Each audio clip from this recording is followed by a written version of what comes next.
یا اللہ، عید آ رہی ہے، ہر کوئی عید کا مطالبہ کرنے لگتا ہے، ایک دوسرے سے عیدی مانگتے ہیں، لیکن اللہ تعالیٰ میں تجھ سے عیدی کا مطالبہ کرتی ہوں، تو میری جھولی میں مغفرت، بخشش، تیرا کرم اور رحمت میری جھولی میں ڈال دے، میری والدین کے لیے، میرے دوستوں کے لیے اور میرے عزیزوں کے لیے اور میری آنے والی سبھی نسلوں کے لیے میری جھولی میں دنیا اور آخرت کا بھرپور کرم ڈال دے اور امت محمد صلی اللہ علیہ وآلہ وسلم کو تو معاف فرما دے، تا قیامت تک مسجدوں کو آباد کر دے۔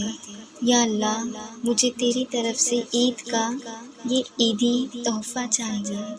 یا اللہ، تو اپنے فضل و کرم سے مجھے عطا فرما۔ عید کی خوشی سے زیادہ رمضان کے جانے کا دکھ ہے، اگلے رمضان تک پتہ نہیں زندگی ہو یا نہیں۔ یا اللہ، تو ہمیں بخش دے، ہمارے گناہوں کو معاف فرما دے، آمین یا رب العالمین۔